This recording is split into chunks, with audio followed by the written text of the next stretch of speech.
Հեյ, զգուշացեք, այս քաղաքը առաջացնում է կախվածություն։ Այստեղ ավելի շատ թանգարան կա, քան որևէ այլ քաղաքում աշխարհի վրա։ Այս քաղաքն ունի ավելի շատ հեծանիվ, քան բնակչություն։ Քիչ փաստեր, որոնց մասին երևի այս քաղաքի բնակիչներն էլ անգամ չգիտեն։ Գնացինք։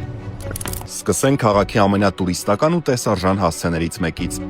Կարմիր լապտերների փողոց։ Ամեն տարի այստեղ այցելում է մոտ 4 միլիոն մարդ։ Սեքս աշխատանքն այստեղ օրինական է, կանայք վճարում են հարկեր, ունեն ապահովագրություն եւ պաշտպանված են պետության կողմից։ Այս քաղաքն ունի ավելի քան 1200 կամուրջ, ավելի շատ, քան Վենետիկը։ Այստեղ հեծանիվներն ավելի շատ են, քան մարդիկ, պաշտոնապես 900,000 հեծանիվ, ամեն տարի շուրջ 15,000 հեծանիվ հանվում է ջրանցքներից։ Ամեն տարի այս քաղաքում շուրջ 15 մարդ թաղվում է առանց որևէ հարազատի կամ ծանոթի ներկայության։ Մահվան խումբ անունը ստացած նախաձեռնության հեղինակը հոլանդացի պոետ է։ Բանաստեղծների խումբը գրում եւ բարձրաձայն կարդում են բանաստեղծություն միայնակ ուղարկավորությունների ժամանակ։ Նպատակը մեկն է, որպեսզի նույնիսկ ամենաանտեսված մարդը վերջին ուղեկցող խոսք ունենա։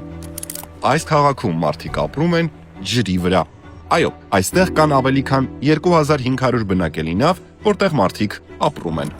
Ամստերդամը քաղաք է, որտեղ ազատությունը սովորական է, իսկ ամենաանսպասելի բաներն այստեղ օրենքով պաշտպանված են։ Մի քաղաք, որտեղ մենակ չես, նույնիսկ եթե դու այդպես ես մտածում։